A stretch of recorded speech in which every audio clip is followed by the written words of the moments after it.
Hey guys, what is up? Welcome to the Mojo Media channel. This is a brand new channel where we're going to be talking about sports, movies, anything that does with media. So welcome to the first video on this channel. Today we're going to be talking about Kevin Durant requesting a trade. This, of course, is news that came out this morning. Big news in the NBA that's going to shake up the NBA wherever Kevin Durant goes.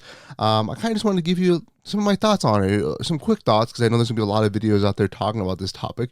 But I'm going to tell you some quick thoughts on this, tell you what I think about it. So, of course, it's very interesting that Kevin Durant requested a trade. Of course, there's been a lot of turmoil there with Kyrie Irving and his situation of, saying that I'm not going to come back. I won't sign, I won't exercise my option. I will sign with Lakers on the minimum or the taxpayer level mid-level exception at $6 million instead of opting into like $35 million, I believe. So they had that whole fiasco with Kyrie Irving doing that, but then eventually he picked up his option, said he's coming back to the Nets, but it was a whole fiasco with the Nets, and eventually, I guess Kevin Durant was kind of upset about that because he's good friends with Kyrie Irving, and then he eventually, requested a trade this morning, which is very interesting. I think that the thing that makes this trade or this asking for a trade the most interesting of any trades that have been asked over the past couple of years is that Kevin Durant still has 4 years on his contract. Usually when a player requests a trade, their contract is about to be up. They only have 1 year on their contract left. So obviously that kind of diminishes what teams can make offers for, because obviously the player has a lot of hand on that because they only have 1 year left. So they can tell the teams they're trying to trade from, if they don't want to go there, oh, well, I'll just leave in free agency the next year, so you shouldn't trade for me. So obviously that will diminish the amount of return that the Nets would get, because those teams won't want to trade from because that player might just leave in free agency. So usually that's the case with a lot of cases such as Anthony Davis trade or a lot of other trades like Paul George. There was only 1 year left on the contract, so teams that were trying to offer that maybe that player doesn't want to go to don't want to offer too much because they that player could just leave.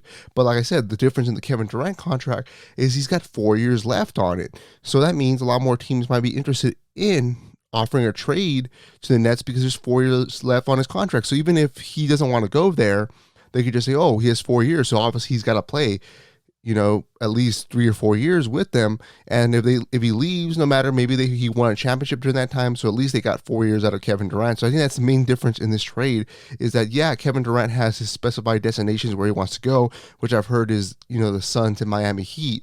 But that doesn't mean the Nets have to send him there. The Nets are going to send Kevin Durant to whoever they can get the best trade package from.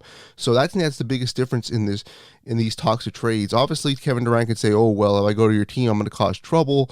I'm not going to play. But there's 4 years on your contract. You kind of got to play. So I think that's going to be a big difference in the trade talk. And that's what's going to be very, very interesting to see what happens, to see what happens with Kevin Durant, who gives the Nets the best return. I think that's the most interesting about it. Also, the most interesting about it is that Kyrie Irving now, what happens to him? Does he end up going to the Lakers as originally thought, or thought before he said he was going to go to? Did they end up creating a trade with the Lakers for that, or does he go somewhere else? It's very interesting to see what happens. Obviously, the Nets are going to get a huge package. Who knows who comes back to them? But I think it's really interesting. Obviously, this is going to shake up the NBA. Whoever Kevin Durant goes to, obviously, it's going to at least make him a playoff contender. If not, if he goes to a team like the Miami Heat or the Phoenix Suns, that might make him automatically a championship contender. So it's going to be very interesting to see where he goes to. Obviously, he could go anywhere. When, like I said before, with Anthony Davis and, a couple other players that requested trades before, you kind of knew where he was going to go. You kind of knew where those players were going to go because they obviously had a lot of say in that because their contracts were coming up. But Kevin Durant doesn't. So it's going to be very interesting to see where he goes. He might go to a bad team. He might go to a team that's trying to rebuild that needs a player to kind of sell tickets, like the New York Knicks. Does he end up there?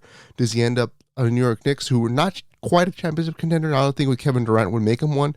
Obviously, they would go farther with him.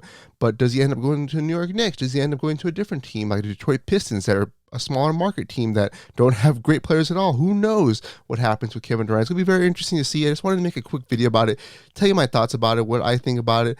But if you guys have any thoughts about it, please leave it in the comment box below. If you guys want to see more videos like this, please leave a like and subscribe to the channel. And I will see you guys next time.